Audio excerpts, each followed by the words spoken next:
So what pitfalls do first home buyers commonly run into, or what are they commonly facing? Yeah, so as a solicitor, we find the Dr. Google problem a big problem. Yeah. We often get first home buyers coming to us and say, look, I've Googled how do I buy a property, what do I need to be aware of? And they come to us with things which are based on different states or different countries. Okay, so good. Yeah, so you really have to be aware of, you're buying a property in Queensland, you can only have regard to the Queensland laws. Okay. Now, Queensland law is different to all of the other states in Australia, so it's not a federal-based conveyancing system, it's a state-based conveyancing system. Okay. The only thing that is a federal-based system is the Foreign Investment Review Board rules.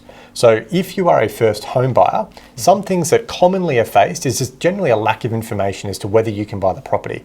If you're an Australian citizen or a permanent resident, there's generally no prohibition on you buying a property in Australia. Mm-hmm. If you're not an Australian citizen or a permanent resident of Australia, generally you need to obtain first Foreign Investment Review Board approval, mm-hmm. and that means applying to the government, paying a fee to the government, and the government assessing as to whether or not you can buy the property. So if you see signage around the place that says FIRB, Foreign Investment Review Board. Yep. Okay. Yep. So Foreign Investment Review Board. Now, generally, development properties, if you're buying an off-the-plan purchase, mm-hmm. The developer can go to the government and get a pre-approval for the building. Yep. And the pre-approval means that you don't need to go through the process of finding out whether you need to get FIRB approval. Mm-hmm. So you don't need to go through the process of finding out whether you will get FIRB approval from the government. It's an automatically approved building. So it's like a blanket approval. Like a blanket approval, that's okay. right. Now, other things that a foreign buyer might need to know is that there is an additional stamp duty called AFAD duty, okay. Which is now an additional 7% of the purchase price. Mm-hmm.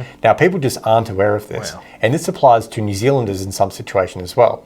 So it's very important that if there's a foreign buyer buying a property, they find out what fees and charges are going to apply to them buying the property.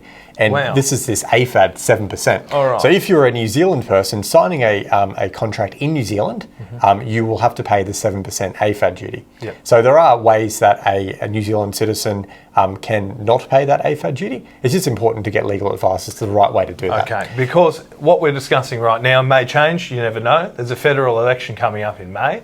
So even though this is state by state, it can sometimes be swayed. So once again, that's right. And we see these things change all the time. And because you're researching and always learning. That's right. Understood. Now, you've asked what pitfalls do first home buyers face? Look, yep. I believe that often first home buyers can be a bit accepting of what they're told by the real estate agent mm-hmm. or told by other people around them. Mm-hmm. And they might tend to believe something that if they had bought a property before, they would know the process and maybe be aware that that's maybe not the case. Yeah. So it's just generally a lack of information available. Mm-hmm. And look, hopefully your forum can provide this great information. That is why we're here. That's what we're trying to do. So yes, and we've noticed also when we're operating our developments, people come in and they ask questions that we really believe that if they do some research, they'll be able to figure out themselves. So, same problem. Yes, that's right. And we can solve that, I hope.